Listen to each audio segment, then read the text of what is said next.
This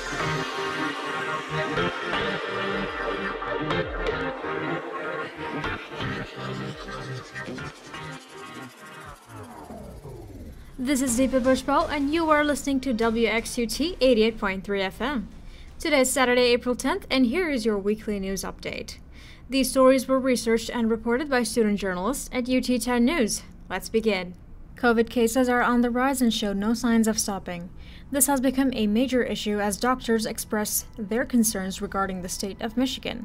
UT 10's Becca Lustig tells us more about this rapid increase. It's that new, more contagious and more dangerous UK strain of COVID-19 that's now the predominant variant across the U.S. Despite 18% of the U.S. population being fully vaccinated, the strains are causing concern among experts, who are particularly worried about the state of Michigan. Recently, COVID-19 case numbers have skyrocketed in Michigan as variant strains of the virus are being transmitted. Dr. Jennifer Hanrahan is the chief for Division of Infectious Diseases at the University of Toledo. She said that this past week has been awful. We have seen a huge increase in the number of admissions. I'm seeing young pregnant women who are extremely sick and at risk of not making it, period, and at risk for, having bad pregnancy outcomes. The CDC reports that in the last 7 days, Michigan has had over 45,000 new cases, and these variant strains play a huge role in that number. That's what's happening. That's why there's a huge outbreak going on there right now. But the more opportunity there is for the virus to replicate and be transmitted, the more opportunity there is for variants to arise. So how do we stay safe? Dr. Hanrahan said that 50% of people who get infected are asymptomatic. So it's important to continue to social distance. Make sure you wear a well-fitted mask that covers both your mouth and nose.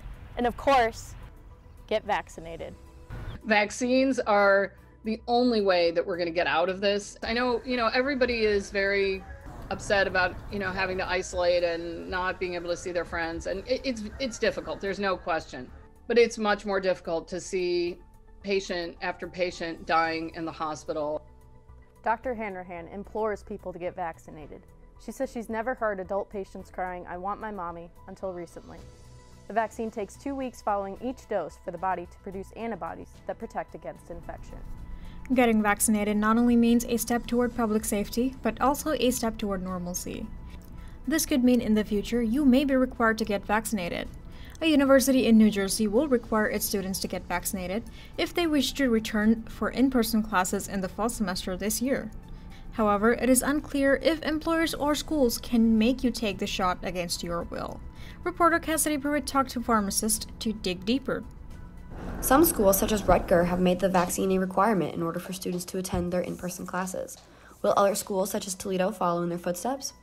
A written statement says no, a vaccine will not be required, but they highly encourage students and faculty to get it. The vaccine has an emergency use authorization authority at the moment, meaning that it can't be mandated because its policy requires that people have the right to accept or deny. At this time, there's no saying whether it will be mandated or not. That's up to the various boards of health and pharmacy and such to make that decision. However, if the vaccine uptake continues to lag and it is a threat to public health, Zelina says that once it carries the official FDA approval, a vaccine requirement could be put in place. Zelina says getting vaccinated could possibly become mandatory if the number of vaccinated people is inadequate. Tragedy occurs as an apartment complex in Toledo caught fire, leaving its residents with no other option but to look for alternate accommodation. Tanglewood Apartments went up in flames over a week ago, and fortunately there was 0 fatalities. UT 10's Tiara Medley tells us how its residents are affected as she talks to one of them who lived there for over 3 years. A once good-looking apartment building is now unrecognizable. The fire ruined the building along with residents' personal belongings. Nothing was able to be salvaged from the fire. Dylan Schaefer, a resident of the Tanglewood Apartments, lived there for 3 years with his girlfriend. Everything we owned was lost except for some of the things we was able to grab. The Red Cross established a temporary shelter at Church of the Cross on Eastgate Road. But what are residents doing in the meantime, and where are they staying now? Schaefer hasn't been back home since he graduated high school in 2017, but he's heading back.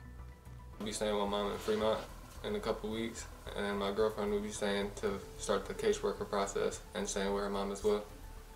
according to the Toledo Fire and Rescue Department's Public Information Officer, Sterling Ray. The apartment building was investigated, and it was found that it lacked a sprinkler system and possibly fire stops to prevent the fire from spreading. The building was made in the 1970s, and at the time didn't require these systems. I wish I would have looked into it before moving into this. It's a tragedy what happened here on May 31st. The building and the people are not the same. Schaefer looks back on everything he's owned, finds himself missing his photo album the most. I had all my photos from prom, high school, and all the other life things I've been through.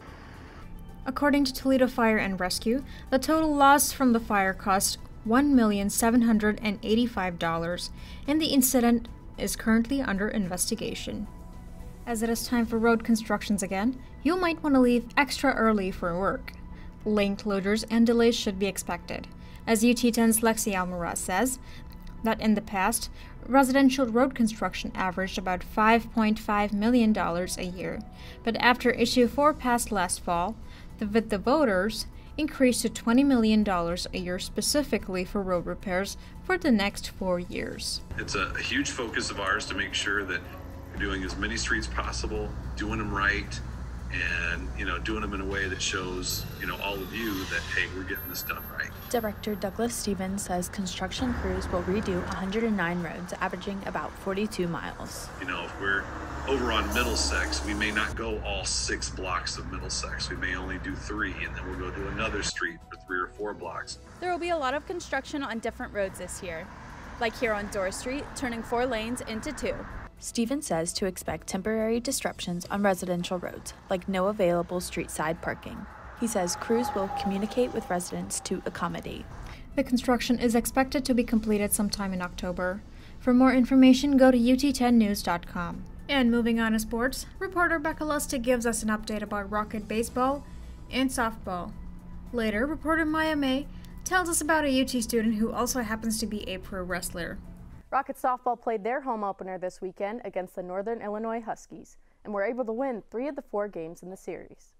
The Rockets just fell short of winning the first game with a score of 3-4. The Rockets came back stronger the next day as Raylan Nyron hit a 3-run home to right center. Aubrey Reed had a bases-loaded triple and a single RBI, bringing the Rockets to a win of 13-12. In the second game of the doubleheader, the Huskies led the Rockets 3-0, but the Rockets came right back and scored 4 in the second. Dana Denner scored a home run in the 3rd inning, and the Rockets ended the game with a score of 11-3.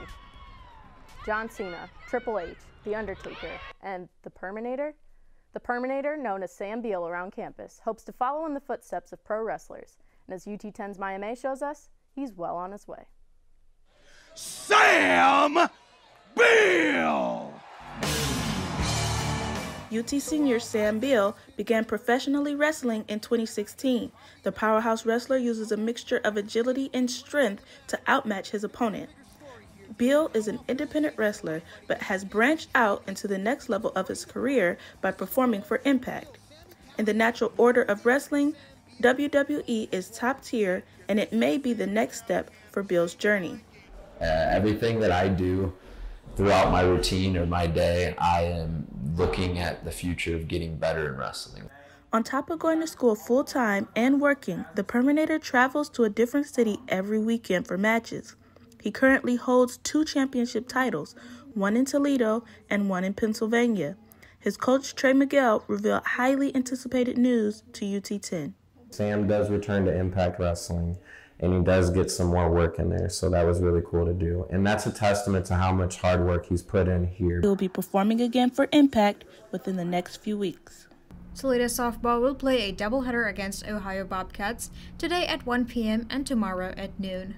Rocket women's soccer will also compete against Western Michigan Broncos tomorrow at 1 p.m. And that's it for this week, and thank you for joining us today. For more news, make sure to tune in every Saturday at 7:45 a.m.